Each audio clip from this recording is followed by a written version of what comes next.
your last piece of nugget, just one piece of nugget for the audience and about mentoring, sponsoring, and coaching, and then we'll open it up for questions.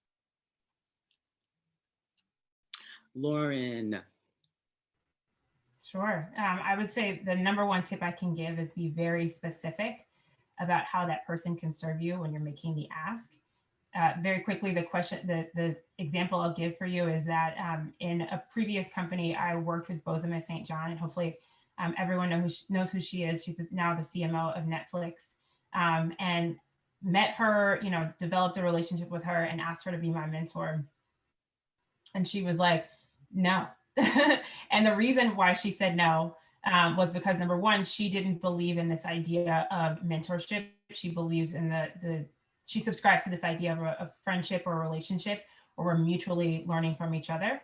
But additionally, if I reflect on that situation, I did not effectively ask her what it is that I needed. And I wasn't very specific about what I was hoping to gain from her and what knowledge and skills I was hoping to gain from her.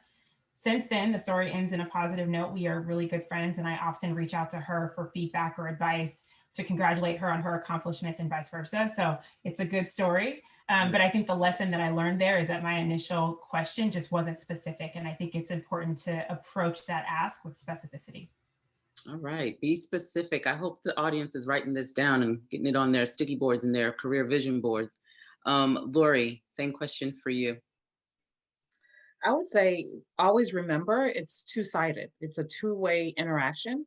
And so please don't expect your mentor or your sponsor to do this on their own. This is also your investment in the relationship. So make sure you understand that it's a two-way interaction. Outstanding. Great advice. Thank you. LJ. I'll say be strategic and be intentional. Think of it as a long-term strategy. Being intentional means it's not going to just happen.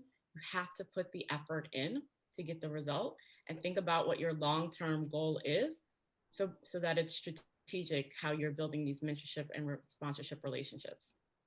All right. Strategy. What was that, Lori? You were on mute. I have one more. And your mentor doesn't always have to look like you.